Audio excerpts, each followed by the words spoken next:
Box Story vous est présenté par Premium Mix, expert en chats nourriciers, en collaboration avec Hoyt et Easton Archery, ainsi que les caméras de surveillance Bosch Neve. Je vois ça, je suis tellement content. Gros, man. C'est ça!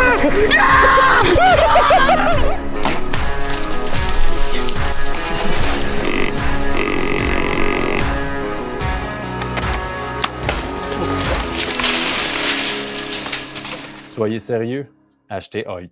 Bonjour tout le monde et bienvenue à cette autre émission de la série Box Story. Mon nom est Raphaël Turcotte et c'est moi qui serai votre animateur pour cet autre podcast. Alors aujourd'hui avec nous, on a un chasseur aguerri qui aura su laisser sa marque dans le domaine de la chasse au chevreuil au Québec. Grand pionnier du hang and hunt, il aura su vous inspirer par ses nombreuses vidéos dans la série Résilience.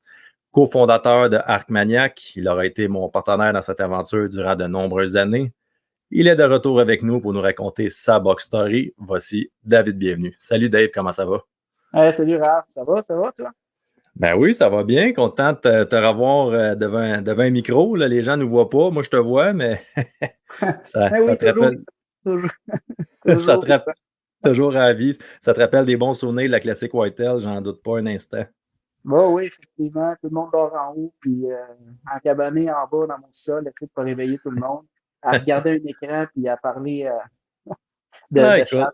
Non, de chasse. J'étais content quand tu m'as contacté à savoir si ça me tentait d'être un de tes invités, de tes invités pour les podcasts.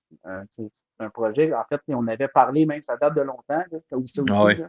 On en avait parlé avant que. Durant la classique Whitetail, c'est un projet que tu avais eu en tête. C'est un projet qui prend du temps, puis durant la classique Whitetail, comme tu as pu remarquer, on n'avait plus trop de temps. Fait que on a décidé de reporter ça à maintenant, mais je suis content. Parlant de classique Whitetail et tout, comment a été ta première saison sans caméra, Dave? Ça a été... légère. Légère, oui. Elle a été légère. Non, ça a été...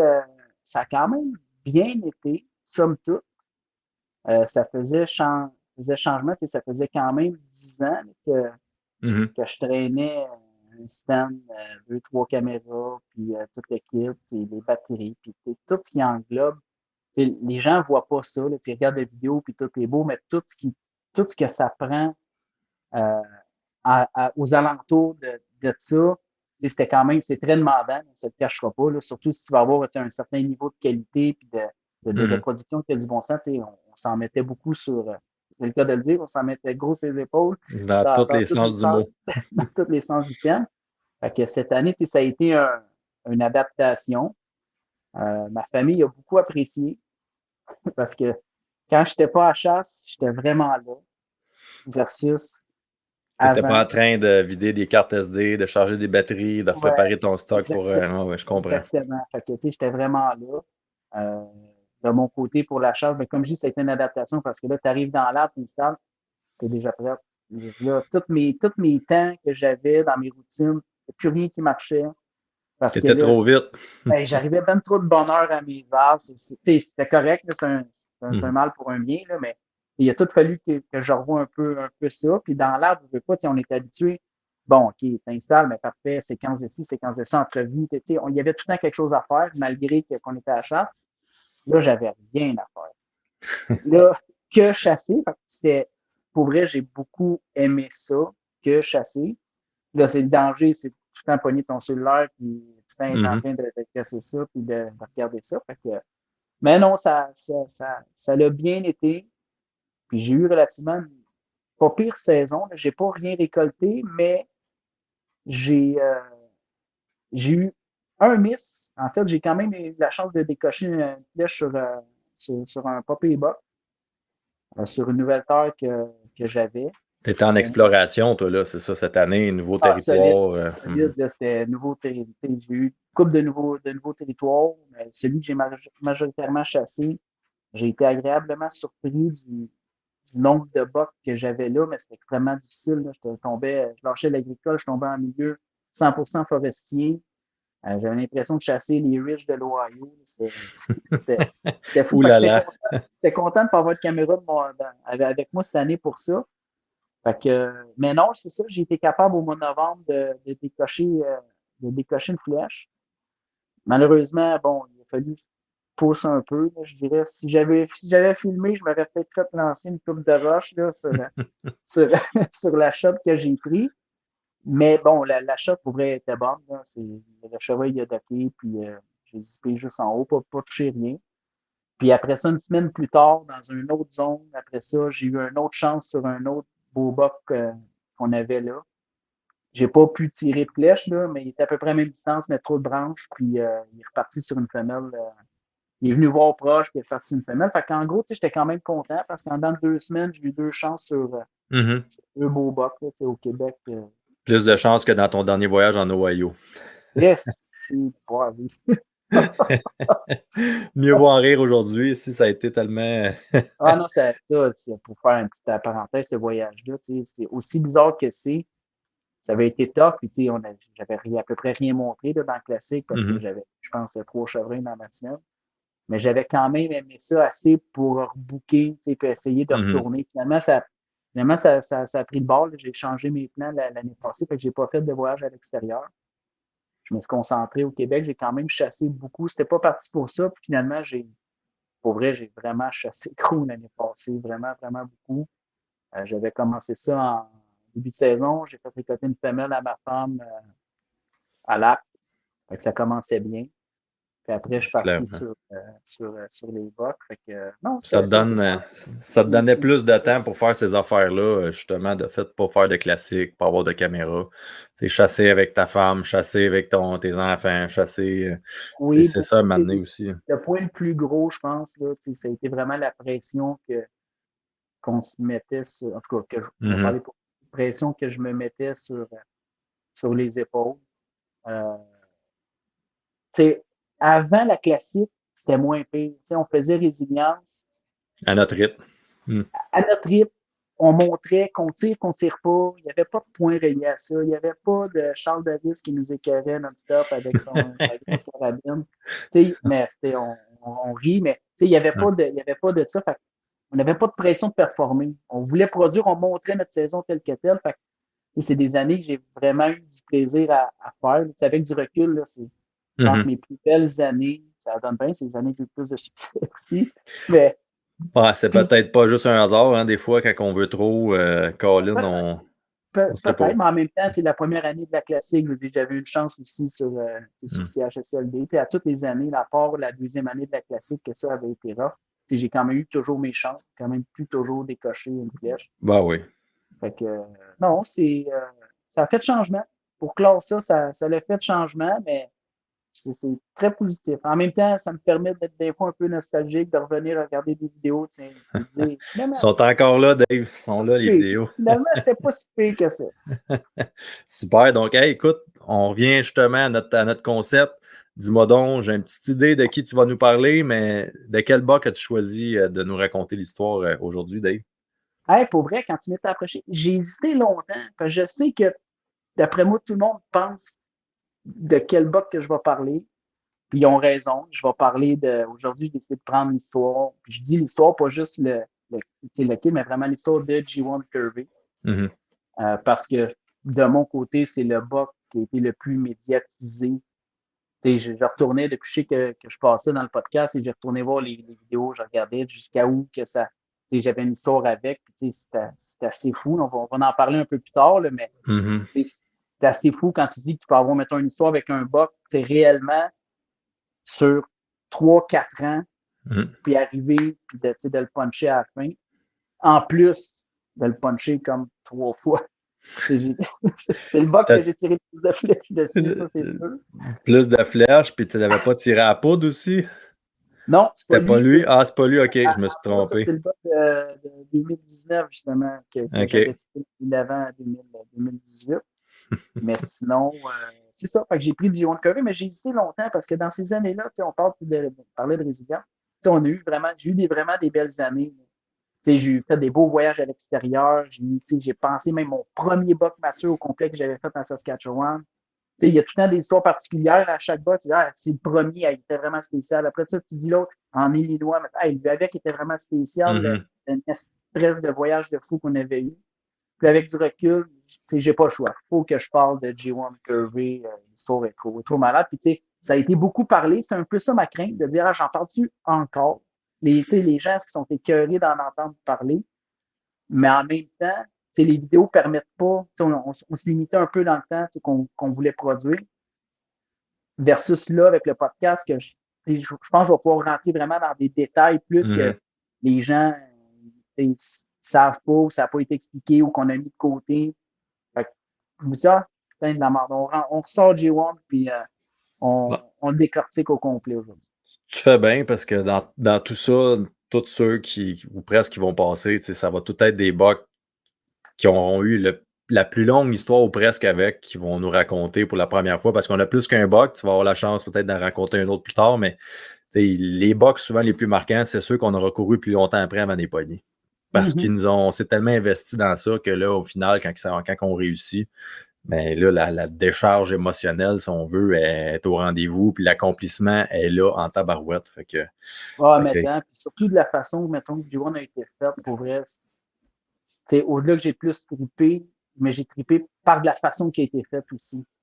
Pour vrai, j'étais vraiment fier de cette journée-là. Quand c'est arrivé, j'étais vraiment fier d'avoir été capable de récolter ce buck-là de la façon que je l'avais faite à l'Arc au Québec. Clairement. Puis c'était la deuxième fois que tu le voyais, dans le fond, que tu le tirais, j'ai un curvé.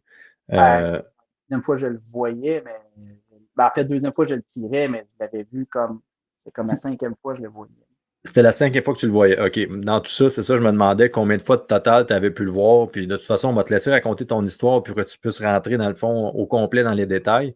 Mais je me demandais dans tout ça, tu as tiré 2 flèches, puis tu l'as vu 5 fois. Fait que c'est quand même bon, Colin, pour un buck que tu as couru après pendant 3-4 ans. Tu aurais eu des chances que tu n'as peut-être pas pu saisir à ces moments-là, trop loin un peu, ou des trucs comme ça. Exact. Mais tu vas nous laisser, je vais te laisser la chance de raconter. Là.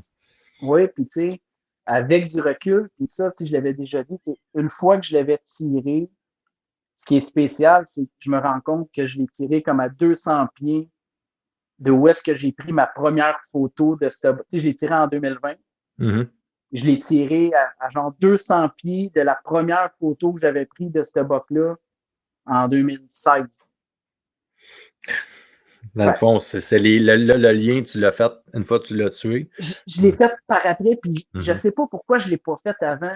Peut-être que j'étais trop collé dessus, mais toutes les fois que je l'ai vu, mis à part la fois que je l'ai tiré, là, blessé pas mortellement, c'était tout dans un rond de, pour vrai, je vais dire 1000 pieds là, pour agrandir, là, mais au maximum de cette place-là. Puis je sais pas pourquoi j'ai pas cliqué avant. Si je peux commencer, là, ce buck-là, je l'ai pris en photo en 2016. Là, ça se peut que je me trompe dans les dates un peu, là, mais. Ouais, ça remonte à longtemps. Pardonnez-moi avec ça, là, on vieillit tous. Mais en 2016, j'avais pris en photo, puis j'avais pris en photo comme une fois. Puis tu sais, c'est un buck que quand tu recules, tu regardes les photos, il y avait 2 ans. Selon moi, il y avait 2 ans et demi à cette année-là. Tu voyais déjà les petites G1, c'est ceux qui viennent de G1 Curvy. Les G1 Curvy vers l'extérieur. Il avait déjà commencé à 2 ans et demi. C'était des petites G1, mais il curvait déjà, il s'en allait direct vers l'extérieur. Tu sais, à ce moment-là, les 2 ans et demi, souvent, on n'en tient pas trop rigueur. Mais à ce track, là, on les met dans une catégorie, mais là, on les. Ouais, exactement. Puis, il n'y avait pas un panache, même quand j'ai récolté, c'était pas le méga gros panache non plus. Fait que, à 2 ans et demi, c'est un buck très normal. Standard. Très normal avec des petites G1. Après ça, 2017, je l'ai pas. Je me questionnais parce que je faisais le tour là, cette semaine quand je me préparais. J'étais là, comment ça, j'ai rien de ce buck-là en 2017? Mais j'ai comme réalisé que j'avais tiré la journée de l'ouverture en 2017 au Québec. J'avais tiré un buck qui punchait. Je pensais avoir tiré Big 8 à ce moment-là. Puis finalement, c'était pas Big 8, c'était un autre vide de 3 ans et demi. Mais En gros, j'ai pas chassé. J'ai comme dit, c'est fait 2017, j'ai pas chassé au Québec pantoute. J'ai tiré mon buck à l'ouverture. Après ça, on est parti en Illinois, puis le restant de ma chasse, c'était fait là-bas. Fait que, mes camps, puis tout ça, j'avais comme pas de tracking de rien. De rien. Fait que fast forward, ça nous amène en 2018. 2018, là, c'était comme l'année de Big 8. Je sais pas si tu te souviens, sur la terre à Hugo, on avait Big 8. Et ça, c'était un méga buck en termes de body. C'est un buck qui faisait 10, 11, 12 ans, je sais pas. J'ai jamais vu un chevreuil. Avant de voir si HSLD, je dirais, là, mais j'avais jamais vu un chevreuil de body gros comme ça. Fait qu'on était pas mal focus là. Vraiment, Hugo puis moi, on focusait beaucoup sur ce buck-là. C'était comme le premier target. Puis Hugo l'a récolté, c'est quoi, l'ouverture ou le lendemain de l'ouverture, des gates? Oui, c'est dans les 2 premiers soirs de chasse. Me semble que c'était le samedi de l'ouverture. Ben, oui. C'est ça, exact. Et moi, j'étais au travail, tout était avec Hugo. Fait que là, bon, target numéro 1, première journée, il n'est pas là. OK, il fallait que je me revienne parce que, on n'avait pas vraiment regardé les autres bucks, on se concentrait sur lui. Tombe sur G1 Curvy qui, là, commence, et là, il y a 4 ans, selon moi, je peux me tromper d'un an ou deux, je ne sais jamais au final, là. Enfin, j'ai pas fait faire d'analyse, mais G1 Curvy qui est très présent. Là, il est un peu partout, au milieu de la terre, vers le fond de la terre, il est là, c'est un 8, un beau 8, largeur des oreilles. Les G1, c'est clair, tu peux pas te tromper. C'est G1. C'est clairement lui. À ce moment-là, il y avait plus ou moins de noms, parce qu'il y a des fois, des vidéos, je l'appelle G1 Crush, l'autre bord, je l'appelle les G1 Curve. C'est parce qu'il n'était pas encore dans tes targets à ce moment-là. C'est pour ça qu'il n'était pas... Exact, fait que ça se dessinait tranquillement. Puis là, ça a comme tombé target numéro 1.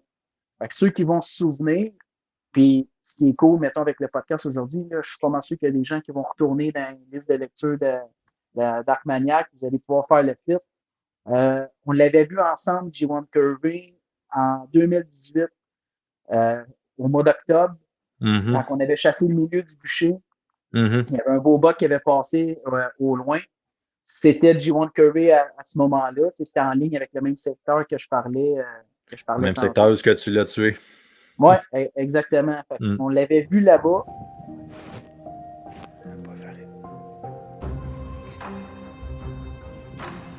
C'est gros, ça. Oh, que ça ressemble à l'autre G1, mon rêve. Après ça, 2018, on l'avait revu. J'avais passé, là ça, c'était l'émission Le Choix. Le Choix. Exact. Le Choix, partie 1, on le voit brièvement là. Puis après ça, Le Choix, partie 2, ensemble. On avait une méchante belle veillée de chasse au mois de novembre. Il faisait comme moins 15, gros vent nord. Dans ça, j'avais passé ce soir-là à Yate. Par choix. Oui, exact. J'avais un poule, by the way, c'est la seule pilote que j'avais pas de des mains. On avait vu G1 Curvy passer au loin comme à 200 verges au bout de champ. C'était un peu loin pour la shot. Puis finalement, il y a un autre buck qu'on connaissait pas qui était ressorti avec un beam pété. J'avais pris la shot, passé par-dessus, qui est lui au final, sans le savoir. Tu l'as récolté. C'est le buck que j'ai récolté en novembre d'après en 2019. Ils sont tous fait tirer au moins 2 fois, les bucks, hein? Chez vrai, Hugo, là. Si je peux faire une parenthèse, toute la gang se sont fait tirer 2 fois. On n'est peut-être pas bon, mais au bout du compte, je me rends compte que les bucks matures, d'après moi, ils ont tous une histoire avec un chasseur à quelque part. Puis, je préfère la liste. Là. Je veux dire, Big 8, j'avais tiré dessus en 2015. Hugo l'a retiré en 2018. Après ça, on parle de le buck que je te parlais que j'ai récolté. J'ai tiré dessus à peau, tiré l'année d'après en 2019. Perfect 8, Hugo a tiré. Il avait tiré une semaine avant à l'arc. Il l'a retiré après ça au mois d'octobre à peau. Ah non, c'est... Fait que, pour vrai, c'est des machines de guerre. Fait que, pour en reprendre où ce que j'étais, fait que 2018, tu calcules, ça fait déjà 2 fois que je vois G1 Curvy en 2018. Tu sais, là, c'était un beau bot qui, selon moi, faisait son 4 ans et demi. Mais il manquait quand même un petit quelque chose. Je trouve qu'il manquait un petit quelque chose de coffré. Puis, vous étiez en mode aussi à essayer de voir le plein potentiel de tous les bucks qui étaient locaux chez Hugo à ce moment-là. Ouais. Vous vouliez voir jusqu'où qu'ils allaient tous se rendre. c'était tous des bucks que vous aviez regardés, veut pas grandir au courant des années. Hugo avait acheté ça, bon, puis c'est ça la beauté de la chose, quand tu es capable de te le permettre. Ça, c'était avant le plan de gestion en 2020. Oui. Toutes les bucks que vous laissiez passer étaient au rendez-vous l'année d'après. Oui, puis tu sais, dans le fond, 2018, c'était la 3e année seulement qu'il y avait l'affaire, mais là, on se rendait compte que premièrement, toutes les bucks qu'on posait, on les voyait. C'est pas arrivé qu'il y avait des bucks fantômes qu'on voyait pas. Là. Le plus fantôme, ça a été Big 8. Là. On savait qu'il était là, on le posait, puis on l'a vu 2 fois total en 3 ans. Mais sinon, tu sais, c'était comme la 3e année qu'il y avait l'affaire. Ben, 4e, mettons, 2015, 2016, 2017, 2018. Mais on se rendait compte que 90% des bucks qu'on voyait, on les revoyait l'année d'après. C'était des belles années parce que là, je savais que des bucks de 3 ans et demi, 4 ans et demi qu'on n'était pas sûr, ben, on prenait la chance d'en passer là, en masse parce qu'on les revoyait. Fait que, tu sais, G1 Curry, cette année-là, en 2018, ça m'a pas fait de peine comme tel de pas le récolter parce qu'on avait un feeling qui pouvait faire quelque chose d'encore mieux que ça. Fait que 2018, c'était le choix. C'était le choix que vous aviez fait. C'est en lien avec l'émission que tu as produite par rapport à ça. Oui, exactement. Fait que 2018, c'était 2 fois. Ensuite, ça nous amène à 2019. Ça, 2019, là, tu voyais qu'il avait pris du coffre. Durant l'été, là, je focusais vraiment sur ce buck-là. Pourquoi? Je sais pas. Des fois, on accroche sur des bucks, on sait pas. C'était pas le plus gros panache. On avait un buck qui est apparu à ce moment-là, Massu, qui était pour faire un méchant beau buck. Mais je focusais sur G1, sur G1 Curvy. J'avais préparé des arbres dans le coin qu'on l'avait vu ensemble. Puis moi, j'avais même fait un petit vidéo de préparation pour G1 Curvy. Je focusais vraiment sur ce buck-là. Sans dire que j'avais pas de stratégie, moi, c'était vraiment, je voulais le pogner dans son bedding. On avait un feeling qui couchait à certaines places. J'avais vraiment scouté beaucoup. J'avais trouvé des beddings vraiment de buck, pas loin d'où est-ce qu'on l'avait vu. Fait que, moi, dans ma tête, il était là. Finalement, il était une coupe de un peu plus haut. 600-700 pieds, peut-être 1000 pieds plus haut, mais dans la même ligne. Fait que, je focusais vraiment sur ce buck-là. Puis, c'est ça. 2019 est apparu, là, j'ai comme découvert le couloir des couloirs de déplacement sans terre à Hugo. C'était comme juste ridicule. C'est ce que j'ai toujours parlé. Le 600 pieds de terre, c'est une terre de 5200 pieds de long, puis j'en avais 600 qui était hot. Que je posais tous les bucks à cet endroit-là, pas ailleurs. Fait que j'ai comme collé là un peu. Ça nous a amené au 12 octobre. Là, je n'ai pas dit de non, c'est vrai de ça, Dave. Ouais. Je l'ai en tête parce que tu m'avais appelé. C'était un congé de 3 jours d'action de grâce, puis on avait le lundi de congé, puis ça tombait un 12. Je te confirme ta date, c'est bon. le 12 octobre 2019, c'était une méchante belle journée de chasse.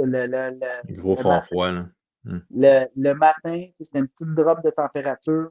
J'avais chassé côté est de la terre. J'avais vu Massu. J'avais passé Massu ce matin-là à comme 10 heures le matin parce qu'on avait déterminé qu'il y avait peut-être 3 ans et demi. Fait qu'on a dit on prend chance, mais j'avais jamais tiré gros de même au Québec. C'était un beau buck, Massu. Il y avait 4 ans et demi à ce moment-là, possiblement. On ça, je ne saurais jamais. Fait que j'avais décidé de passer Massu à 20 mètres à 10 heures le matin. Puis, stratégiquement parlant, parce que je sais que si on veut rentrer dans des détails, j'avais remarqué que dans mon couloir de déplacement, que je posais toutes les bucks en photo, si je faisais le tour en 4 roues pour ramasser mes caméras, je cherche pourquoi je posais pas de buck la même journée. La journée même. C'était-tu un addon? C'était-tu pas un addon? Ça prenait comme soit une journée ou 2 avant de reposer les bucks. Fait que j'avais décidé cette journée-là, je vais y aller à pied parce que c'était quand même une pas pire marche. Fait que au lieu d'aller me parker plus loin à 4 roues puis de revenir à pied, je vais tout faire à pied, même si le vent là, était zéro bon pour faire ça à pied cette journée-là. On avait un vent est, puis si on prend la terre, mettons, qui était nord-sud, le bedding, si on veut, est au milieu. Puis là, je suis rentré avec un chemin à l'est avec un vent est. Fait que je soufflais vers le bedding. Tout le long dans le milieu. Fait que j'ai pris le guess qu'il était assez loin, que le vent, à un moment donné, quand ça rentre dans la plantation, tout ça se met à virer. C'est comme dans une rivière, hein? Il y a tellement d'obstacles qu'à un moment donné, tu sais pas vraiment où est-ce que ça va, puis Puis de toute façon, le chemin, c'est moins dérangeant. Exact. C'est moins dérangeant qu'un véhicule qui roule, qui arrête, puis qui revient pas. Avoir eu quelqu'un pour te dropper, ça aurait peut-être été moins pire, mais là, quand le 4 roues arrête en plein milieu d'une place qui n'est pas supposée, là, il y a une cloche qui sonne, puis c'est fini. Oui, exactement. Fait que ce que j'avais décidé de faire, je vais monter à pied. Le vent, c'est pas bon pour monter à pied. Mais j'avais une idée où est-ce que je vais aller chasser, dans le fond, le couloir de déplacement, là, où est-ce que j'avais mes caméras aux 100 pieds, où est-ce que je les prenais en photo. Puis arrivé sur place, le vent qui était supposé être est, il prenait la plantation puis il revenait sur un ouest. Parfait pour toi. Oui, oui, mais non. Aussi bizarre que c'est, je trouvais que c'était, en tout cas, l'arbre que je voulais prendre, je trouvais que c'était pas une bonne affaire parce que où est-ce que je pouvais tirer, il y aurait eu mon vent. Je pouvais pas le tirer avant, mettons. Il a fallu que je le laisse passer, puis là, il se trouvait à pogner mon vent. Fait que là, j'avais décidé, ça c'était avec le Milky, c'est la seule façon de faire. Fait que j'ai décidé de marcher 40 mètres, de me rendre l'autre côté du petit bûcher, que là, je tombais avec un crosswind total. Là, j'étais vent est, mais selon moi, il était pour passer au sud de mon stand. Fait que mon vent était comme parallèle à où est-ce que les chevreuils se trouvaient à se déplacer. Tu sais, quand je dis, mais pas, j'étais un peu risqué puis agressif, ben ça, c'en était un bon exemple. Selon moi, j'étais assez haut, à 40 mètres, mettons, pour que le vent soit comme juste parallèle au nord d'où est-ce que les chevreuils traversaient. Puis honnêtement, je serais menteur de dire que je t'ai installé là pour G1 Curvy. Tu sais, je le posais là, oui, mais pas tant que vraiment, ça. à ce moment-là, c'était I8. I8 passait vraiment, vraiment, vraiment beaucoup là-bas. Fait que j'installe mon stand tout, puis là, il y a une sortie de bonne heure, je pense que c'était 6h moins quart. Je me revire, boum, comme de fait. Il longeait exactement la ligne où est-ce que je voulais m'installer au début, que j'aurais pas eu de shot jusqu'à temps qu'il sorte au chemin, que là, je m'aurais fait poigner. Puis où est-ce qu'il était rendu après ça, mon vent, il était parallèle. Fait que c'était impossible qu'il me pogne. C'était en venu 36 mètres.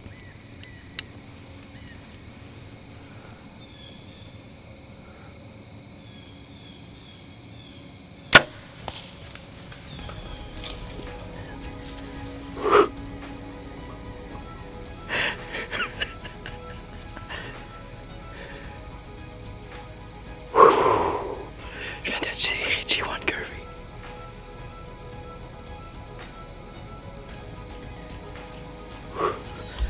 Je viens de tirer G1 Curvy. Yeah! Je punch G1 Curvy, selon moi, là, tout, j'ai été capable auto-filmer, je suis tout seul faire ça, là, je regarde, j'ai la shot, selon moi, je l'ai drillé. C'est Dom D, je me souviens, j'étais dans l'arbre, je t'avais appelé, Girard, je viens de tout avait tiré, ça faisait pas longtemps, si je me trompe pas, en début de saison. Puis, moi, j'étais là, ça y est, on vient de tirer 2 bucks en octobre. Puis on sait comment nos chances sont bonnes en octobre, là, on s'en est rendu compte avec le temps. Clairement. Puis, ramasse mes affaires, tout, pour vrai, j'étais comme zéro stressé. Le buck-là, il est mort. Jusqu'à temps que je descends. Descends, m'en vais à shot. Pas de sang. Ah, c'est pas une trace, pas rien, pas. Puis, on a la chance on avait la chance d'avoir les vidéos, fait que c'est facile de retourner voir. Par où il est allé. Image par image, par image, par image, par image, pour se rendre compte que, oh, attends une minute, là. La flèche que je pensais parfaite, là, j'ai zéro pénétration. Mais comme zéro. Tu sais, j'ai pas aimé. Quand tu regardes la flèche, elle rentre, puis elle a kické par en avant. Fait que j'ai assurément touché quelque chose de dur. Pas de sang, pas de sang, pas de sang, pas de flèche. J'ai rien. Bon! Tu sais tout de suite, là, quand ça fait moins de un peu longtemps que tu chasses. Ouais, ça part mal. Ouais, j'avais vraiment pas un bon feeling. Fait que j'ai appelé un autre chum, Alex Hébert, avec son chien. Dans le temps, il faisait des recherches. Je sais pas s'il en fait encore.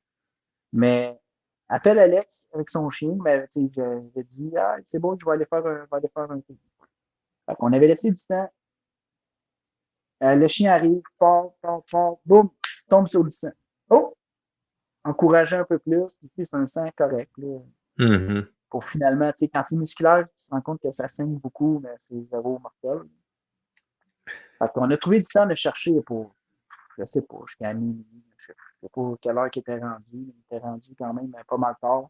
On avait trouvé une coupe une coupe de De gouttes de gouttes, sang là. en chemin, mais sans plus. On l'a perdu dans le bûcher, tu te souviens, là, c'était sale là, quand tu rentrais là-dedans. Ouais, c'est à s'y perdre d'une certaine Ouais, façon, là, tu te c'était pas désorientes évident. vite. J'étais pas mal, si je peux j'étais déminé, pour pas dire décrissé. J'étais pas trop content. Puis, tu sais, on a tout le temps tout montré, fait que je savais que je me ferais ramasser, comme de fait, là. Une vidéo, ça fait tout Ben, on montrer. n'a pas grand-chose à se reprocher dans ce qu'on fait, Dave. S'il y a Non, juste de quoi dans ces années-là, ou ça a été le tournant pour toi et moi d'une oui, certaine façon aussi, là, c'est nos setups de flèches qui étaient trop légers. On oui. voulait tellement se donner un peu plus tout le temps, tu sais, de distance, un peu plus de La pardon, si trajectoire, tu veux. des Ouais. trajectoires qui plantent de la vitesse. Et dans ce temps-là, j'avais une X Ouais. en 400 spines qui était à 7,2 grains au pouce. Couper ça à 27 pouces pour gagner un pouce de plus avec pas de poids en avant puis une rage. Ouais, La c'est combinaison parfaite pour tirer un spaghetti. Fait désastre. Fait que, tu sais, ça n'a rien fait de bon. Puis effectivement, tu as raison, ça a été le point tournant à partir de ce moment-là. Et plus Plus jamais jamais. revenu. Fait que ça regardait pas super bien, mais j'étais quand même confiant que c'était pas mortel, par exemple. On n'avait pas rien trouvé. Fait que je me Ben, dis, pas de couche, pas rien. Tu sais, souvent, dans ah, ces cas-là, ça donne des assez bons indices. Puis là, t'as-tu vu, dans le fond, ton tir, il était placé où? Tu sais, suite à ça, tu as sûrement réanalysé le vidéo, tu as pogné trop haut, ça a dévié sur ouais, l'omoplate. exact. Tu sais, moi, je pense que ma shot était bonne, mais j'ai probablement miré un peu trop en avant. Cette affaire trop en avant, tu sais, j'aurais j'aurais dû mirer un peu plus milieu, quitte à amener un chien puis le trouver par après, là. Mhm. Mais il était un petit peu trop en avant, puis du fait qu'il a docké, il a droppé quand même pas mal. Tu sais, là, c'était fini. Tu sais, j'arrête plus mes cheveux, je fais plus rien d'arrêter Mhm. tout seul. Mais il a droppé quand même de comme un pied. Puis de ce que je vois, j'ai pogné le top de l'omoplate, là, possiblement. Puis la palette d'épaule, en fait. Le top de la palette d'épaule. Puis pour vrai, ma flèche, elle a vraiment Kické, quitté là. par en avant, là. J'avais Mhm. juste du gras. Quand j'ai trouvé ma flèche, j'avais comme juste du gras sur 6 pouces, là. En avant, j'avais pas grand sang. Fait que c'est comme si j'avais rentré entre l'os et la peau. La flèche, as-tu retombé tout de suite à terre ou si elle a Non, fait il est un parti bout, avec. il est Il reparti était parti avec, avec. Il est puis retrouvé ça un a petit peu tombé. plus. Il est retrouvé un petit peu plus loin le soir en cherchant, quand on a commencé à trouver des traces des gouttes de sang. Mais OK. tu le voyais, là, quand j'ai trouvé la pièce, les chances que je trouve que ce cheval-là sont pas mal minces. Fait que ça a été ça. Ça a pris une semaine avant de reposer G1. Ah, puis ça, c'est encourageant, par contre. Il était disparu, puis à un moment donné, boum, à la même maudite caméra que je l'avais tiré, by the way. Même corridor, OK. Même corridor de déplacement, je l'ai pris en photo. Là, tu passes de yes sir, j'ai tiré G1 à fuck, j'ai une petite chasse à l'arc de marde. Puis finalement, qui était là, là, j'étais retrinqué. Là, il me restait tout novembre en plus Pour leur pogner, ouais. pour essayer de le croiser. Fait que j'étais vraiment craqué. Puis cette année-là, en novembre, en 2019, c'était juste ridicule, là. Je l'ai revu de mémoire. Dans ce temps-là, en plus, on avait la belle semaine. On avait encore la Première première de novembre. novembre, arc Mhm. seulement. Fait qu'il y avait personne dans le bois à l'arc, box seulement. C'était juste fou. Là. C'était safe, c'était tout. Je l'avais revu, si je ne me trompe pas, le 4 novembre. Une autre affaire, là, il s'en venait. Il s'en Il était venait. pas dans tes traces ou de quelque chose comme Il a ça? pogné mes traces. Ouais. J'ai passé, pour vrai, là, en m'en venant, j'ai passé à côté. Il faut que j'aille passer à côté quand je me suis enlevé. Yes. Puis c'est drôle parce qu'il a sorti du coin où est-ce que j'ai été tiré l'année d'après. De la façon que c'est fait, il faudrait mettre des maps, là, mais Mais tu as toujours tourné comme un peu autour ouais, sans exactement. être dessus, à part la fois où tu l'as tué, que là, tu étais vraiment dessus. Mais... Ouais, exact. Fait que, tu sais, cette journée-là, au mois de novembre, il s'est envenu, puis je marche. Moi, j'ai pris une trail de 4 roues pour m'en aller ce que j'étais, puis pour me couper le vent, il y a un moment donné, j'ai lâché la trail de 4 roues, puis je me Pour suis rentrer. rentré, mettons, à 25 mètres du chemin de 4 roues, parce que je me suis dit, bon, c'est là que je vais avoir des shots. Puis G1 s'est envenu direct dans la trail de 4 roues, là, dans mes traces. Là. Il marchait littéralement dans mes traces, il s'en venait pour passer à 20 mètres. Je le voyais s'en venir, Il est c'est mort. done. C'est done. aussitôt qu'il a pogné, en fait, aussitôt qu'il a arrêté de pogner mes traces. Oh, C'était comme normal pour lui, les dans le traces chemin de 4 roues. Aussitôt que les traces ont rentré dans le bois, c'est comme s'il venait de faire un mur. Il a jumpé, pouf, il a levé la tête. Il a pas aimé ça, mais il est pas parti parce que j'avais des femelles à ma gauche aussi. Fait que là, il s'est mis, puis il a comme juste coupé en avant de moi, puis il a passé trop loin, j'avais pas de shot. Mais il était à portée d'arc, là. Tu sais, je l'ai eu en dedans de 40 mètres. Là. C'est fou, hein, la réaction qu'ils ont. Tu te promènes dans un chemin, c'est no problemo. Dès que tu lâches le chemin, c'est anormal. Ils savent qu'il y a un danger, il y a quelque chose qui les allume. Puis... Il marchait dans mes traces. Puis quand il a arrêté de marcher dans mes traces, là, vas-y, vite en avant, il s'est fait signer dans le vite. Bon! Il a pas aimé ça. Il dit, oh, c'est pas normal, il y a quelqu'un ici qui a pas d'affaires là. Puis là, il est reparti. Si on calcule, je t'avais dit 5 fois tantôt, mais ça va être bien plus que ça. Je suis déjà rendu à la 4e fois que je le vois, ce buck-là. 2 fois à portée d'arc. Ah, c'est une bonne... T'as eu tes chances, Dave. Ben oui, mais une semaine après, tu sais, c'est pas fini. Une semaine après, autour du 8-9, je pense, hein, c'est la journée que j'avais tiré, autour du 8-9 novembre. La peau noire n'était pas encore ouverte, c'était encore dans la première semaine d'arc, là. T'as pas tiré qu'un dossard, mais ça, je me souviens plus. Non, t'as raison. C'était encore dans la première semaine. C'était encore dans la première semaine. J'ai tiré avant que le 12. Puis juste avant, ça, moi. Ouais, exact. Fait que le matin, un méchant beau matin, au mois de novembre, la neige qui tombe. Dans l'épisode, il y a des séquences que j'ai là-dedans que je trouve juste malade. J'ai vu Perfect 8 à 2 ans et demi, ce matin-là. J'ai vu un. T'étais à ton Y, dans le fond, là où il y avait la rencontre, dans le fond, de 2 chemins ensemble. T'étais comme de biais par rapport où est-ce que t'as tiré G1 Curvey. T'étais encore là proche de lui, mais sans être... Ah, j'étais collé dessus. Ce matin-là, j'étais à 600 pieds. Max 600 pieds d'où est-ce que je l'ai tiré l'année d'après. J'étais peut-être j'étais à moins de 1000 pieds d'où est-ce que je l'avais vu la semaine avant. Fait que ce matin-là, la neige qui tombe, puis une grosse neige, tu sais, que tu vois pas, là, des gros flocons, mais que ça finit par fondre, là, juste assez pour t'écœurer et aller tout faire sécher ton stock. Ton linge. Ouais, c'est ça. Fait que, tu sais, j'avais vu 2 beaux bucks de 2 ans et demi, dont Perfect 8. D'autres petits bucks, là, des Spike 4 points, puis G1. Je me suis tiré dessus ce matin-là, 25 mètres.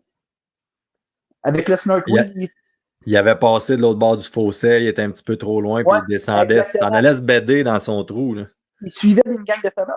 Il y avait une gang de femelles, il était direct en arrière. Snortwing, il me répond, scrape, l'autre bord, traverse le chemin, puis il s'en vient vers moi. Fait qu'il a lâché les femelles, il s'est envenu. Pour vrai, il aurait fallu que j'aie un décoil ce matin-là, parce que là, il était les 4 pattes dans le chemin, 27 mètres. Là, je cherche comment. J'ai les 2 talons dans le vide sur mon stand. Juste les orteils.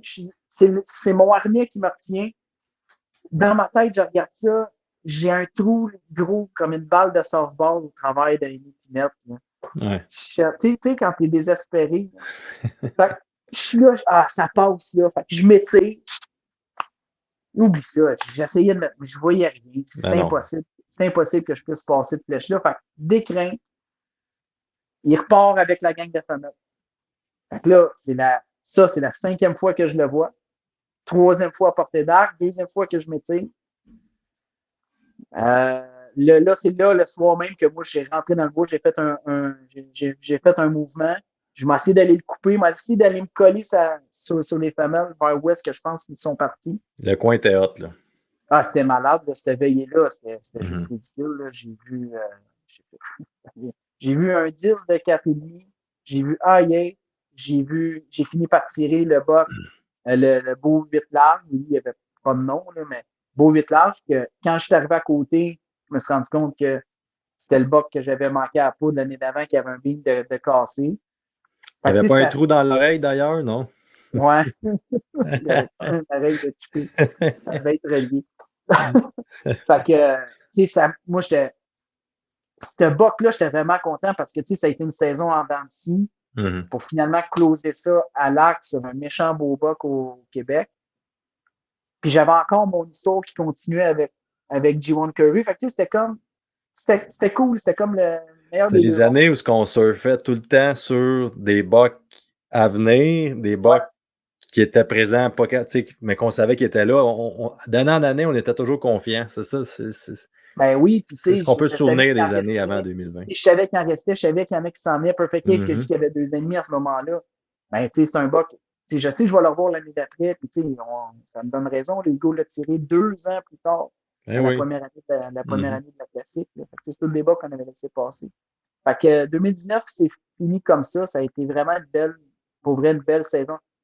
Méchante belle saison de chasse à l'arc. Tu sais, là, Mhm. c'était bang and up partout. J'avais des contacts, j'avais des chances, j'avais de l'action. C'était vraiment cool. Hey, avant que tu ailles plus loin, Dave, dans ton histoire, tu as parlé de ton corridor de déplacement que tu avais trouvé. Ouais. Il y a peut-être des gens qui ne nous ont jamais entendu parler de ça. Peux-tu, mettons, en 2 minutes, juste nous parler vite, comment tu avais fait pour découvrir ce corridor de déplacement-là pour. Ben, c'était assez simple.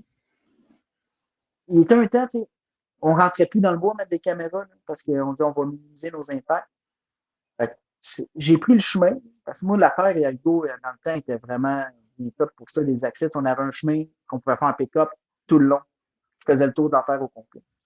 Fait que moi, je suis parti, j'ai pris mon handstand, puis j'ai piné tous les trails que je croisais au complet le long du chemin. Puis après ça, j'ai ramassé toutes mes caméras, puis j'en ai mis sur un peu partout sur chaque trail, des 2 côtés de la terre.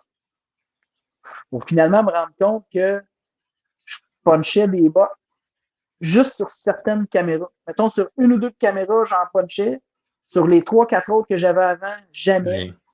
L'autre bord, jamais non plus. Fait que là, à un moment donné, ben, parfait. Fait que là, moi, on bougeait les caméras. Fait que je prenais ma cam, mettais ça sur un autre trail. Puis un autre trail, puis un autre trail. Jusqu'à temps que là, oh, je repunche un bot ici. Je repunche un bot là. Fait que avec ça, à force de bouger caméra, je me suis ramassé avec comme 6 caméras sur 600 pieds. Parce que c'était que là, je posais des bots. Puis là, j'ai posé matin et soir, matin et soir, matin et soir. En début de c'est vraiment saison, comme... principalement. Hein. Ouais, exact. Là, après ça, ça devient random un peu, là, quand les femelles ils viennent à combler la majorité de leur intérêt, si tu veux. Mais en début de saison, là, ça mentait pas. Là. J'ai pogné le matin, j'ai pogné le soir. Puis là, je me suis mis à analyser ça, à piner ça sur mon Google Earth, pour analyser selon chaque photo quel box que j'avais plus de chance à telle place. Mais c'était 600 pieds. Puis je vous dis, j'avais comme 6 ou 7 caméras sur 600 pieds. Fait que c'était que dans ça. À l'extérieur, je ne posais pas un box. Non, c'est fou, hein, comment ils ont des corridors précis en début de saison versus un mois de novembre. C'est une force et une faiblesse pour eux. Dans le sens que ça peut être dur à trouver ce genre de corridor de déplacement-là, mais une fois que tu l'as trouvé, c'est leur faiblesse. Ils sont vulnérables. Ils sont vulnérables en maudit. Mm-hmm. Je l'ai chassé avec les années. Je l'ai chassé un peu. J'ai eu la chance d'avoir une shot sur G1. IA, je l'avais vu là aussi. Il y a eu des chances autour de ça. Fait que c'était vraiment la façon de faire. Puis je l'applique encore ailleurs quand j'arrive à des nouvelles. Ça peut s'appliquer avec un bord de champ. Avec différentes structures que là, tu bouges tes caméras selon les traits. Puis, OK, il n'y a rien là, fait 2 semaines pour rien poser de box. OK, bouge, jusqu'à temps que tu punches On tombe de quoi dessus. tu fais ton affaire. OK, super. Ben écoute, c'est une belle explication, Dave. Ça va sûrement aider les gens à faire un peu la même affaire de leur côté. Des fois, ça paraît con d'avoir 6 caméras collées, mais si c'est juste là qu'on prend des bocs au final, puis qu'il y a zéro impact à aller voir ces caméras-là, parce que c'est sur un chemin qu'il y a des gens qui marchent ou peu importe. On a parlé tantôt, les chevreuils ne battent pas avec ça. Non. Mettez la caméra 100 pieds dans le bois, par exemple. Oh, c'est pas la même affaire. Là vous venez de les déranger. Ça m'a permis de remarquer que parfait, des fois, je les voyais traverser le chemin sur une caméra, mais j'ai photographié sur 2-3 caméras en ligne parce qu'ils ne traversaient pas directement l'autre bord, ils prenaient le chemin, ils descendaient, puis là, ils rentraient plus loin. Mais là, j'étais capable d'analyser, OK, je l'ai posé sur elle, puis je ne l'ai pas posé sur l'autre d'après. Ben, il a rentré avant ça. Versus mettre plein de caméras spreadées dans le bois partout, t'en as vu assez. Les chevreuils, c'est pas parce que tu le poses d'un bord qui est arrivé de ce côté-là. Fait que, ça devient difficile des fois. Es-tu vraiment arrivé de la droite, puis finalement, tu penses qu'il est arrivé de la gauche? Ça devient difficile de vraiment avoir des patterns. Ou, OK, tu l'as posé à une place, mais une demi-heure avant, il était où? 10 minutes avant, il est arrivé vraiment de où? On est trop restreint avec un arc, je pense. faut que tu sois vraiment où est-ce qu'il est. Ouais, clairement. Fait que, tu sais, quand tu commences à en puncher, je pense que c'est intéressant de rapprocher les caméras de là pour essayer de déterminer vraiment un corridor ou du moins une direction. Tu le dis souvent, d'avoir une direction vers laquelle que le chevreuil se déplace. Clairement. OK, super. Là, ça nous amène à 2018, 2019. 2019, c'est le bas que je venais de tirer. OK, 2020, excuse-moi. On tombe à 2020. Ça fait déjà 5 fois que je le vois. Puis là, j'étais comme, focusé, il y a un buck que je veux tirer, là, de la marde, tout le reste. C'est G1 Curvy, puis c'est tout. Puis ce qui était cool, c'est ce que le monde ne savent pas, c'est Hugo, il avait trouvé un bar durant l'hiver de G1 de quand je l'avais tiré. Je l'ai au chalet à côté de son camp. Fait que, 2019, on avait trouvé un chef. Fait que, l'histoire continuait. Qu'on continuait. Là, j'étais vraiment focusé que sur G1. Mais ma stratégie n'avait pas nécessairement changé, par exemple. Puis, et je le posais au même endroit. Je te dis, c'était ridicule. Je le posais au même endroit. Jusqu'à temps, et ça a été le point tournant de tout. Je vais dire n'importe quoi. Je pense que c'était un mercredi. Là, Hugo était à la chasse. Dans le champ, il chasse le champ nourricier au nord, qui est collé au final où est-ce que je l'avais pris en photo en 2016, où est-ce que je l'avais vu en 2019, je m'étais tiré dessus à 27 mètres. Un soir, il l'a vu, trop loin, puis anyway, Hugo m'avait dit, je ne le tire pas, je te le laisse. J'ai oublié ça. Vois le box sortir, grosse clarté, comme du trou au nord où est-ce que je tournais tout le temps autour sans vraiment m'en rendre compte. Sans vraiment aller là. Ouais, pour aller dans le champ, dans le champ qui avait là. Tout ça, là-bas, si je prends une petite parenthèse, c'est un champ d'à peu près 3 heures qui était en blé d'Inde cette année-là, laissé debout. Puis à l'intérieur du champ, si on veut, il y avait peut-être une demi-heure qui avait été laissée, peut-être un peu moins que ça, qui avait été faite en brassica. Fait qu'il avait vu G1 sortir, traverser le chemin en avant de lui, traverser le blé d'Inde pour finir dans le brassica.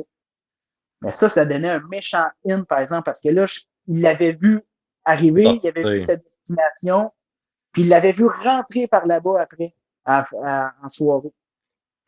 Fait que, moi, je suis parti de là. Puis le 10 octobre 2020, le 10, j'avais déjà déterminé que j'amenais mon gars avec moi à chasse. Et il y a tout ça aussi avec G1, c'est qui fait que c'est spécial. Je réveille mon gars, c'est la première fois que je l'ai réveillé, je pense à 2 heures du matin, parce que moi, je couchais chez nous, puis je m'en allais, je faisais l'heure et quart de route pour m'en aller là-bas. Je lève mon gars, il y a 6 ans, c'était en 2020, il y a 6 ans, c'était cette date-là. Je l'amène à la chasse. Puis, moi, c'était clair, j'allais même pas là pour faire un kill, j'allais là dans la même tour fermée pour essayer de voir le champ et essayer de revoir G1 dans le secteur là-bas. Je pouvais avoir 200 verges tout le tour. Là. Fait qu'au moins, je voulais faire un visuel. Puis, comme de fait, c'était un beau matin. Il faisait chaud, par exemple, un peu. Fait que, comme de fait, c'était quand même tard, peut-être à 8 et demi. G1 Curvy qui sort de la même maudite trail qu'Hugo l'avait vu quelques jours avant, sortir le soir, sort, s'en va dans le bédin. Il n'a jamais été dans. Mais là, c'était craqué. On a G1 Curvy en avant de nous autres, ils viennent de traverser le chemin en tête, 80 mètres. La même place qu'Hugo l'a vu en début de semaine. J'ai juste été capable de le filmer juste pour dire. Là, il est dans le bédin, il va sûrement aller. En tout cas, j'imagine qu'il va aller jouer un peu dans le brassica. On a une couple de petits bugs de l'autre bras qui se chamaillent, qui se battent un peu. On a cette femelle de vue. On a vraiment un beau matin. T'es supposé vanter, ils vendent pas. Fait que on fait pas plus de bruit. J'ai mon petit homme Devon avec moi. C'est pas évident d'essayer de montrer. Puis de pas être trop sévère. Mais là, c'est game on, on a le G1 Curvy, fait qu'on se croise les doigts qui passe proche, puis qu'on a une shot dessus. Là, j'ai mon gars à côté de moi. Tu te tiens tranquille. G1 Curvy est là. Il est là. Tu sais, parce que là, dans le blé d'Inde, je le perds, là, il pouvait bien venir finir à côté de la tour. Là. Fait que stressé pendant comme 1 heure de temps à checker non-stop, tu sais qu'il est là, mais tu le vois pas, c'est fatigant. pour finalement le revoir sortir de l'Éden, reprendre la même trail qui était arrivée, la même trail qu'Hugo l'avait vu 3-4 jours avant, puis il s'en retourne dans son trou. Là, j'oublie ça. Là, c'est dans ma tête, c'est terminé. Il est mort. Là, c'est de valeur parce que j'ai perdu le message texte. Là. Mais moi, il y a un message texte que tu m'as envoyé parce que là, je te donnais des nouvelles. Puis ça, les gens, ils ne le savent pas, ils le voient pas, mais mot pour mot, tu m'écris G1 Curvy est mort demain. Je m'en souviens, ouais. Ben oui, G1 il est mort demain. Là, ça faisait trop d'infos que j'avais dessus. La trail exacte et tout. Fait que là, moi, si j'avais pas eu mon gars, possiblement que le soir même, t'aurais été installé là. J'aurais été m'installer, mais en même temps, cette journée-là, ça passait du tout au tout, là. L'orage, tout le soir. Je suis dans le tour, j'ai fini à la même place que moi. J'ai resté dans le même tour. Je vais essayer de le revoir encore. Les gros vents, les gros éclairs, les orages, tout. Ça n'aurait pas été le fun, là. Ah non, zéro le fun. Zéro le fun. Fait que, puis finalement, tu vois, je l'ai pas vu. Tu sais, j'ai chassé dans le tour, puis je l'ai pas vu sortir, mais là, il a probablement mangé plus tard le matin, sachant que la pression et tout. Il devait savoir que la cochonnerie s'en venait. La shit s'en venait, là. Ouais, exact. Fait qu'il est parti, il n'est jamais ressorti. Là, par exemple, le lendemain matin, moi, mon gars, il avait le droit à une journée. J'ai remonté le soir, j'ai été le reporter. Là, demain, c'est mon tour. Fait que le matin, il faisait froid. Là, on avait une drop de quelque chose comme 20 degrés. C'était ridicule. Là. C'était flush sur le zéro quasiment cette journée-là. Puis la veille, c'était comme 15-16 degrés. C'était du bout pour bout. Là. C'était un cold front. C'est ce qu'on attend. Au mois d'octobre, de 20 degrés. C'était malade, vent du nord. Fait que là, le matin, j'ai décidé d'aller par le bois. J'aurais pu juste me tenir tranquille, honnêtement. Ça aurait peut-être été une bonne idée parce que j'ai été m'installer dans le bois, dans le fond, plus bas que où est-ce qu'il était sorti, si on veut, en espérant le recouper le matin. Finalement, j'avais pas eu grande action. Hugo, il avait vu Massou cette journée-là. Mais là, le soir, par exemple, ramasser mes affaires. Puis, j'ai été m'installer. J'avais jamais mis les pieds là-bas. Là. J'ai mis mon cerne sur le dos. J'avais pas d'arbre. Là, sans savoir, oui, OK, la trail, j'ai une bonne idée où est-ce qu'il est, mais... J'ai de m'installer. J'ai pas aimé... S'il n'y a pas d'arbre, c'est simple. S'il n'y a pas d'arbre, j'ai ramassé un boulot de 10 pouces à côté d'un épinette parce que c'était la seule cachette qu'il y avait d'à peu près pas d'arbre.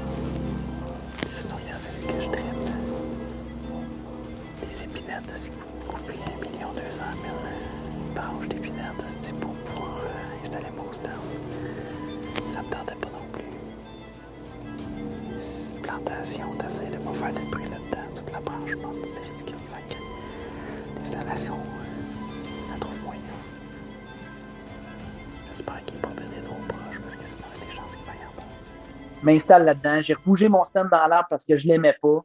J'étais mal installé. Rebouge mes affaires. Puis, tu vois, il est sorti à 5h15. Il est sorti quand même tôt, hein. Il y a bien des fois qu'il a dû sortir, puis là où tu l'as vu, c'était dans un petit bûcher. Combien de fois qu'il est sorti là pour manger, puis peut-être cacher, peut-être attendre qu'il fasse plus noir pour sortir. Il y a bien des fois que vous avez peut-être passé à côté sans le savoir, c'est sûr. C'est clair, c'est garanti. Fait que, j'ai pas osé aller trop loin parce que je savais pas exactement ce qui était bébé, puis j'avais une bonne idée. Fait que finalement, il ressort, 5h15. Là, 39 mètres s'installe. Je pense que j'étais assez bien. J'étais confiant dans ma shot.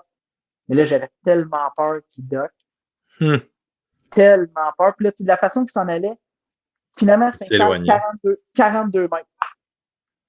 Ben broadside, 42 mètres. Mais là, s'il continue sa trail qui est, il s'éloigne. Il va pas passer dans la trail à 20 mètres comme que je pense. Il s'éloigne pour aller passer plus loin. Fait que il est bien calme, bien tranquille. Il dockera pas. Je mets 40 mètres sur ma mire au lieu de 42. Puis je mire pas.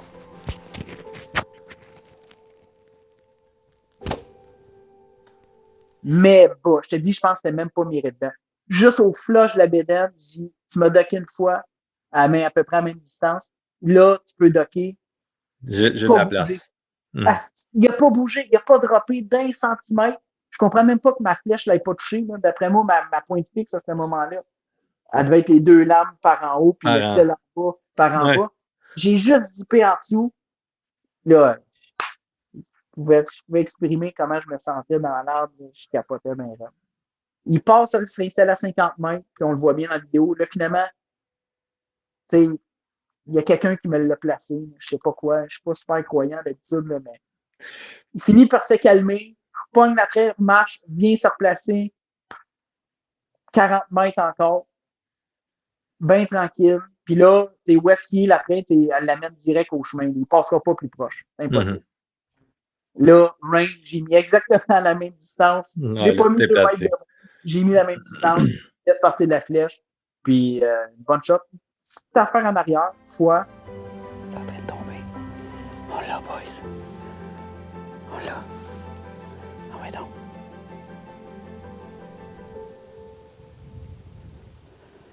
Man, je viens de dire, Juwan Curry.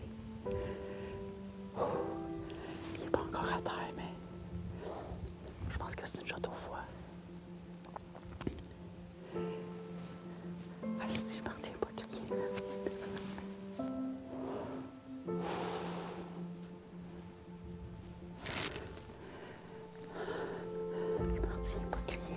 Mais il s'est couché, il s'est couché à Tu le ma. voyais, là. Je l'ai vu se coucher. Puis, il y a beaucoup de monde qui me demandait, là, il a fait comme 100 pieds. Il a fait 100 pieds, puis il s'est couché au bord du bois. Beaucoup de C'est monde. la différence entre une shot qui fait mal, une shot Ouais. dans une partie vitale, à la shot que tu avais faite avant. C'est souvent le signe qu'on peut dire que la shot est bonne ou pas. Ça se couche dans pas long. Ouais, il s'est couché, puis il s'est couché comme il a eu de la misère. Là. Les fesses, oh ça y est, je l'ai. Mais moi, j'ai tiré à 5h15. À 7h, il est encore vivant. Il y a beaucoup de monde qui m'ont demandé là, pourquoi tu as été le chercher le lendemain. Tu l'as vu se coucher. Mais c'est parce que moi, à 6h, à 7h, là, il était encore vivant. Il avait la tête encore droite. Mais tu sais, il s'était levé. À un moment donné, il avait essayé de se lever, pas capable. Il s'est replanté là. Mais ça faisait quasiment 2 heures que je l'avais tiré, puis il était encore vivant. Je savais qu'il était mort, là, mais. Ouais, le foie, ça peut être plus long des fois. Fait que là, j'ai pas pris de chance dans la nuit, ça tombait à -2, -3. Fait que la merde, on va le laisser là, puis on va retourner le même matin, il n'y a pas de stress. Fait que, finalement, ben là, vous l'avez tout vu, le lendemain matin, Hugo fait sa passe le matin, j'avais un qui débarque du système. Il est venu me rejoindre. Éric Dard il était venu nous rejoindre aussi.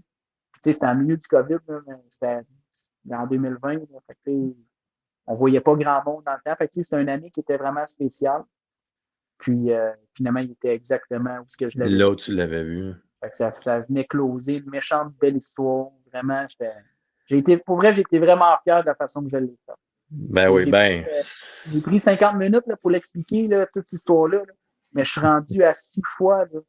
Tu sais, 6 fois, puis 3 flèches. Là, Non. partir de ce boc-là. Là, c'est pour clair. finalement arriver à un hang-on, vraiment un gut feeling. C'est ce table-là que ça prend, même s'il est tout petit.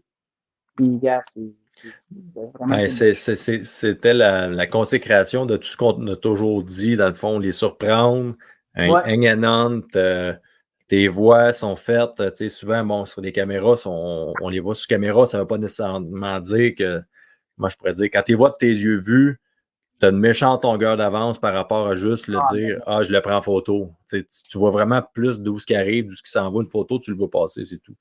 Fait que c'était une belle conclusion à ton histoire, ça, c'est certain. Puis ça fait des belles images, ça fait un méchant beau vidéo en plus. J'étais seul, c'était vraiment. Tout a bien été. Au final, là, tout a bien été. Des bel éclairage. Tout était cher. On ne peut pas demander mieux. Là, c'était clairement beau. Puis je pense que c'est probablement la vidéo le plus vue à présent sur la chaîne YouTube. Les gens ont bien aimé suivre ça sur plusieurs années comme ça. Je pense que oui. Fait que ceux qui veulent se reclaquer Juwan Curry, là, ben, vous pouvez reculer jusqu'à Résilience 1 puis sortir là, toute l'évolution de cette chasse-là pour finir avec G1 à la fin. Fait que, non, c'était une belle histoire, une belle chasse, puis vraiment fier de cette époque-là. Clairement. Puis, hey Dave, par rapport au succès que tu as eu avec G1 Curry, t'aurais-tu un conseil à donner, dans le fond, aux gens par rapport à ta chasse? Un conseil que tu peux dire, OK, moi, c'est vraiment ça qui a fait la différence. Selon moi, c'est ce que les gens font passer. Ou qu'est-ce que tu aurais à dire par rapport à ça là, aux gens qui nous écoutent? Ben, deux choses. Puis deux choses qui se contredisent, étrangement. J'ai été extrêmement content d'être assez patient pour attendre au lendemain aux bonnes conditions. Moi, je suis du genre très agressif. Fait que, ça me fatiguait, moi, le samedi de pas y aller déjà, malgré ce qu'il annonçait, parce que quand je sais qu'il est là, faut que je bouge dessus. Fait que, c'est autant que j'ai été assez intelligent pour attendre le bon moment pour le faire, autant que je pense que les gens font pas assez pour aller dessus, bouger dessus. Vous avez une info, là, ça faisait 3-4 fois qu'on voyait les retours, là. Si j'avais chassé dans ma même maudite tour, à la même maudite place, je l'aurais pas tiré. C'est simple, je l'aurais pas tiré. Prenez vos affaires, de prendre mes affaires, mon stand, aller m'installer. La journée même, je dis, j'ai installé mon stand à 2 heures, puis j'ai tiré à 5h15. Fait que ça, les statistiques qu'on avait sorties mentent pas, puis ça a donné raison d'être agressif, d'aller chercher, mais en étant avec les bonnes en utilisant les bonnes conditions. Tu sais, c'était spécial. Autant que tu l'as dit, Adjuan est mort le lendemain, c'est sûr.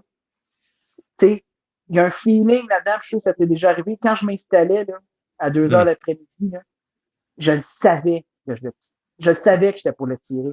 C'est spécial comme feeling quand tu t'installes puis tu sais que, OK, 2 minutes à l'autre, là, ça va se passer. Ça s'explique pas. C'est le bon vieux feeling qu'on avait quand on était confiant, qu'on était sur des bocs aux bons endroits, avec nos corridors de déplacement. C'est le feeling qu'on va sûrement, que j'ai quand je chasse ailleurs qu'au Québec maintenant, mais qu'avant 2020, c'était ça qu'on vivait. C'est spécial comme feeling. Mais non, ça. Fait que d'être agressif de la bonne façon. Écoute, c'est un bon conseil. Donc, les gens, de pas se contenter d'un seul endroit de chasse, mais de rester ouvert, de toujours avoir un petit setup de secours pour justement faire peut-être ces incursions-là qui peuvent vous donner le succès. Là, d'essayer le pire qui est arrivé, c'est quoi? C'est que je l'aurais bumpé. OK, je n'aurais pas tiré cette fois-là. Tu aurais eu une autre année pour le pogner ou. Si tu le bumpes, tu as une info de plus. Il était là. Fait que, surtout en début de saison, regarde, il était constant. Là. C'était juste qu'on n'avait pas mis le puzzle en place encore à ce moment-là. Ça faisait 5 ans qu'il était à la même place, comme je disais. Il attendait patiemment, Dave. Je l'ai tiré à 200 pieds de la première photo en 2016. C'est fou là, quand je pense à ça. Ouais, c'est des belles. Mais c'est toujours plus facile par après. Là, on est là, pourquoi on n'y a pas pensé, mais après, c'est là que tu assembles tout ça, puis faut que tu le tues pour assembler des fois. On n'a comme pas le choix. Il y a d'autres fois que c'est des évidences même. Ils sont rares, mais ça arrive, mais il y a d'autres fois que c'est comme ça. Écoute, Dave, tu as choisi, dans le fond, de toujours chasser le chevreuil à l'arc. Peux-tu nous expliquer ce qui te motive à garder ton arc plutôt que d'opter pour une arme plus facilitante? Parce qu'on s'entend, J1 Kirby, il aurait pu mourir bien des fois si tu avais eu une arme à feu entre les mains. Non, ça c'est clair. Moi, pour vrai, c'est vraiment une question. Fierté, c'est le bon mot. Sentiment d'accomplissement, mettons. Il y a de quoi de spécial d'arriver à récolter un buck mature à l'arc.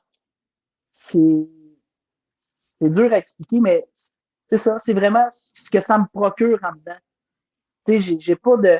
Je tire j'ai pas de feeling. J'ai pas de feeling de tirer une détente à une arme à feu, à la limite même un arbalète. Ça se rapproche de l'arme à feu. J'ai pas de feeling versus un arc. Moi, là, c'est simple. Le moment le plus hot de tout, c'est quand je décide de m'étirer sur un bas. C'est même pas de tirer, c'est le moment de m'étirer. Puis quand j'arrive, quand je me rends au bout de mon allonge, là, là, on est là. Là, on est là. Ce feeling-là, il n'y a rien. Il n'y a rien qui accote ça. C'est le moment où notre cœur bat le plus vite, c'est quand on décide d'étirer l'arc. Tu vois, ça commence à pomper. Là, OK, là, je le tire. Là, c'est là, t'étires. Là, les choses se placent. Une fois étiré, on dirait qu'on se calme.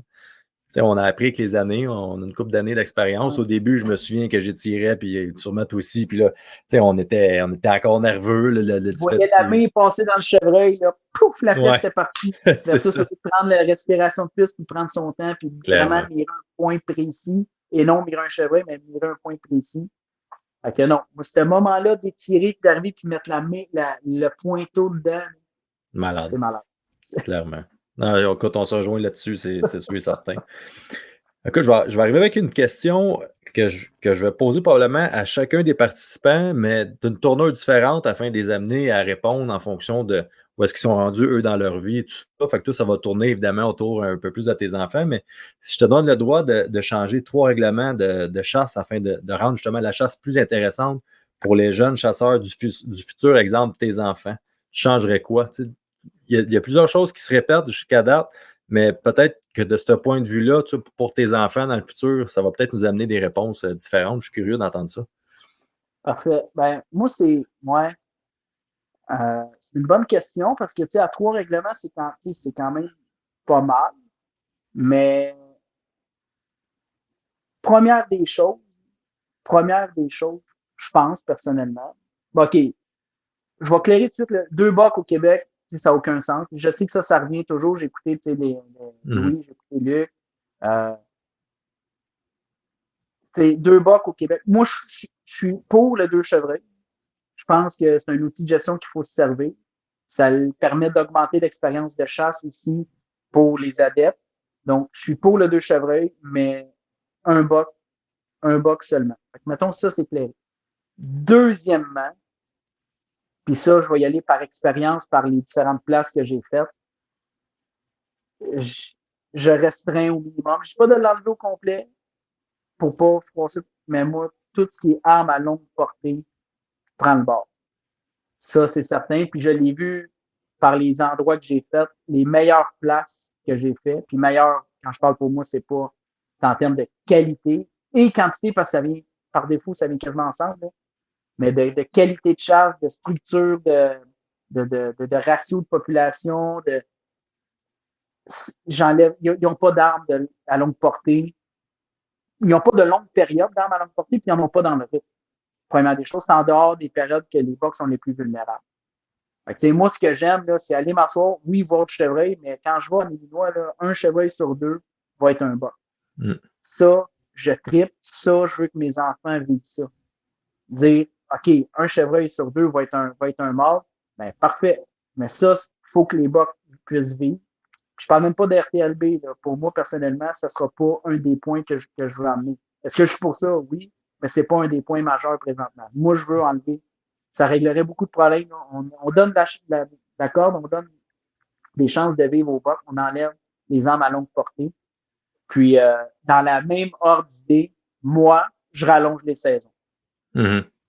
On n'a pas le choix. En enlevant les armes à longue portée, si tu veux te faire tuer du chevreuil, on rallonge les saisons. Je rallonge les saisons.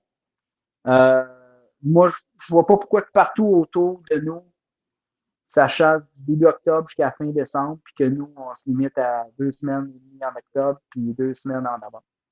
Pour moi, c'est comme, c'est totalement, tu dis, il y aurait plein de choses qu'on pourrait faire, mais pour moi, c'est un non-sens. C'est trop rush, là. Surtout pour permettre à des enfants de pleinement vivre l'expérience. On s'entend que des enfants, regarde, tes enfants font du sport, tes enfants, bon, fin de semaine, ça ne donne pas, je peux pas t'amener, mais la semaine prochaine, ça donne, la chasse est fermée. Tu sais, c'est d'avoir une. C'est pas beau. Ouais. Il y a 2 fins de semaine de chasse, maintenant au mois d'octobre, il fait pas beau. Ils ont quoi? Dans la semaine, ils ont de l'école, ils peuvent pas y aller. Fait que, vraiment, côté enfant, il faut leur donner du temps. Là, c'est parfait, il y a une fin de semaine de relève, là. Ouais, mais. Moi, je rallongerais pas ça. By the way, je suis désolé, Louis, là, je rallongerais pas la semaine de la relève, la fin de semaine de la relève. C'est parfait, vous avez la semaine, mais je pense qu'il faut permettre à tous les adeptes qui puissent utiliser. Même, je prends l'exemple, il y a bien des places que tu peux bien des États, tu peux chasser durant la semaine de relève. Tout le monde peut chasser durant la fin de semaine de relève, mais il y a des armes autorisées pour la relève. Pour la relève. C'est une autre façon de voir. Mais c'est ça. Moi, j'aurais pas de break là, dans ma saison. Là. Octobre à décembre, ça donne la chance. Tu peux pas y aller. C'est pas grave, tu as une autre fin de semaine, tu as une autre journée. Tu peux choisir tes journées selon la météo qui est le plus. Fait que, je pense qu'il faut permettre aux gens de pouvoir pratiquer leur activité. C'est pas un loisir de 2 fins de semaine, comme peut-être certains sondages ont pu le démontrer auprès des usagers peut-être un peu plus âgés ils vont les 2 fins de semaine de carabine d'Atsal. Ça reste un loisir. C'est sûr que c'est ceux qui vont répondre, c'est juste ça qu'on a. Si on avait plus long, les gens, par défaut, possiblement qu'il y aurait plus. Peut-être que non, mais ça brimerait personne, puis ça permettrait d'augmenter le temps d'activité que les gens peuvent pratiquer. Clairement. Écoute, ben, dans le même ordre d'idée, j'avais une autre question pour toi qui se rapprochait un peu de ça. Dans le fond, tu en as parlé, tu as fait plusieurs voyages. Y a-t-il un endroit, dans le fond, où est-ce que tu as vraiment cliqué par rapport au rapport qualité de chasse, réglementation, l'habitat, tu sais, le tout, le dream, tu sais, l'endroit, OK, ici, me semble que je reviendrai à chaque année à cause de telle affaire. Ah, pour vrai, l'Illinois, c'est hot en tabac. J'ai fait des belles places, là, mais l'Illinois, pour vrai, là, j'ai vraiment trippé. C'est de l'agricole comme qu'on est habitué. C'est des quantités de chevreuils extrêmement intéressantes. C'est un ratio, tu vois, un chevreuil sur deux, ça va être un buck. Chasse à l'arc du 1er octobre jusqu'à mi-janvier, fin janvier. Mm-hmm. Il n'y a pas d'armes à feu durant le rut. Non, des courtes périodes de gun, mais quand on parle de gun, on parle de fusil, là, donc ouais. pas de carabine. Il y a des 4 jours, puis 4 jours de poudre. Deux fois 4 jours peut-être, max. Ouais, exact. Puis à la limite, tu es capable d'avoir un tag pour ton arc, un tag pour ton arme à feu. Parce que durant une saison d'arme à feu, je ne me trompe pas, tu ne peux pas chasser à l'arc. C'est une distinction. Mais tu peux avoir un autre permis. Si tu es tiré, tu peux avoir un autre permis. Tu peux avoir un deuxième tag. Tu ne brûles pas dans des montagnes en fou comme l'Ohio. Puis, j'ai vraiment trippé solide sur l'Illinois. C'est de valeur que ça soit aussi loin. Ouais. Ça se fait un peu moins facilement que d'autres endroits. Mais non, ça a été des beaux voyages qu'on a fait là-bas. Bon, ben, je te remercie, Dave. Écoute, ta réponse par rapport à l'Illinois ne me surprend pas du tout. On a vécu la plupart des voyages ensemble, puis je répondrai à peu près la même affaire que toi, c'est sûr et certain. On est maintenant rendu à notre petite section de questions rafales. Donc, il n'y a pas de mauvaise réponse. Tu y vas selon ton feeling. À date, il y a une tendance dans les réponses. J'ai hâte de voir si tu vas briser cette tendance. Mais je te laisse aller. Donc, je commence avec ma première question. On est début octobre, tu prends en photo un mature 2 fois en 3 jours au même endroit, mais tu n'as pas de mirador là. Tu bouges là ou tu attends de le reprendre en photo avant de prendre une décision? Je pense que les gens peuvent répondre à ma place. Bon, après avoir entendu ton histoire, on sait ce que tu vas dire. Là, mais... c'est sûr que je bouge le plus vite possible. Parfait. Tires-tu un buck de 160 pouces que tu sais âgé de 3,5 ans? Oui. Je ne sais pas s'il faut que j'explique, là, mais oui. Il y en a qui l'ont fait, c'est libre à toi. Il y en a qui disent oui au Québec, non ailleurs. Ben, non ailleurs quand tu n'as pas d'historique avec un box. Je pense que c'est un peu difficile de dire il y a juste 3 ans et demi, OK, tu as le body, mais ils n'ont pas la même caractéristique physique que l'ENA. Je pense que c'est pas nécessairement évident. Mais 160 pouces. Je ne sais pas si les gens réalisent, là, mais 160. Là, c'est d'accord. Il pourrait avoir 2 ans et demi, d'après moi, puis la flèche partirait. Quand il fait 160, là, surtout au Québec, tu ne laisses pas passer ça, c'est sûr, certain. Non. Quel point de chasse tu utilises, Dave, maintenant? Tu as parlé des rages, mais d'après moi, tu n'es plus là-dedans. Là. Non, je pointe fixe. Présentement, puis j'ai hâte, si je peux élaborer un peu là-dessus, ça fait 2 ans, 2-3 ans, 2 ans. Je tire la VPA, Vintage Point Archery. C'est de la 2 lames pleine, single bevel. C'est des petits tanks. Pour vrai, c'est un peu plus d'entretien. Ça vole quand même relativement bien. Là. Si l'arc est bien tuné, c'est fait pour passer des eaux. Il n'y a pas de secret. Là. C'est fait pour si tu te trompes ou si pour combler un peu les marges d'erreur. J'ai jamais tiré encore. En tout cas, j'ai jamais atteint un chevreuil encore avec. J'ai hâte de les essayer. Sinon, les quad Exodus, si je lâche mes 2 blades, je retourne avec des quads. Ça a été vraiment, vraiment des belles points que j'ai aimé. C'est ça qui a tué G1 Curvé aussi. Hein. Exact. Quel signe t'allume le plus lors de tes prospections? Est-ce que c'est les frottages ou les grattages au sol, Dave? Les rubs. Les frottages. Parfait. Tu as ton shooter pancarte à 50 mètres avec une ligne de tir très dégagée. Tu tires ou tu attends? Et je tire. C'est facile. Je tire. Pour ou contre une augmentation de la saison des armes à courte portée et une diminution de la saison à la carabine? Tu as déjà répondu tantôt, mais je te laisse aller.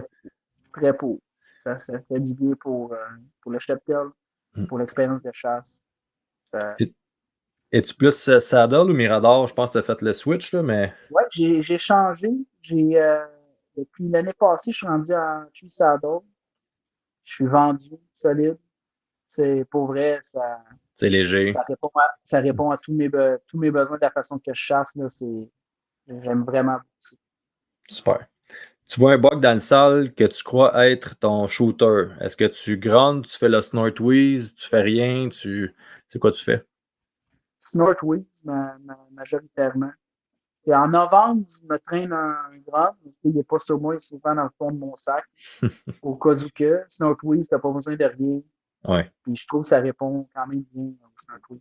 On est le 7 novembre. Je te donne 3 endroits pour chasser. Tu choisis quoi entre un stand à proximité d'une bête, un stand à 60 mètres d'un bord de champ de maïs non récolté ou un stand sur une trail de femelles qui mène à un endroit très sale, possiblement un bedding?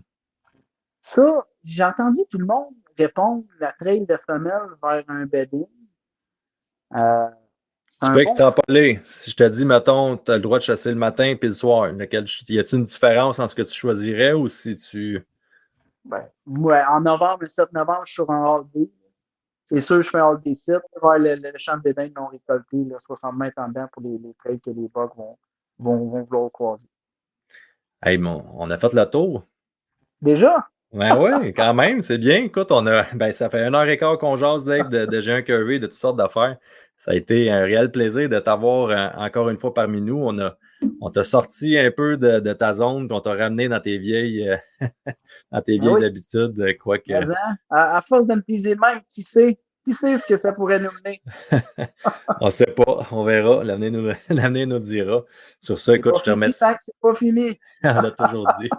Je te remercie d'avoir été avec nous, Dave. Puis on va sûrement avoir la chance de refaire un autre podcast ensemble, c'est sûr et certain, à parler de d'autres bucks qu'on aura eu la chance peut-être de chasser ensemble. Tu as parlé du buck de l'Illinois, puis ça serait une belle chance à expliquer aussi dans un autre podcast peut-être là, par rapport à ça, parce que l'action, elle avait été malade, puis c'est justement en rapport avec l'Illinois que tu sembles chérir beaucoup pour la chasse. Là, fait que ça.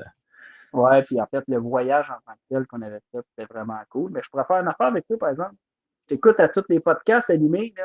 On pourrait inverser les rôles un moment donné. C'est moi qui va te passer dans le podcast. Pas mal sûr que les gens veulent t'entendre ici. Ça sera mon tour rendu là. Écoute, ton offre est entendue et sera sûrement acceptée. Je dis tout de suite. Donc, je remercie les gens d'ailleurs d'avoir été là et d'être au rendez-vous pour le podcast. Ça semble être bien apprécié de votre part. Donc, laissez-nous des commentaires, partagez tout ça. C'est sûr que ça va nous donner un petit coup de main. Sur ce, Dave, je te redis encore salut une autre fois, puis on se dit à la prochaine fois. Merci tout le monde. Hey, merci Raph, l'invitation. Merci tout le monde. Ça fait plaisir. Bye bye. Box Story vous a été présenté par Premium Mix, expert en chat nourricier, en collaboration avec Hoyt et Easton Archery, ainsi que les caméras de surveillance Bushnell. Je vois ça, je suis tellement content. Gros man. C'est ça!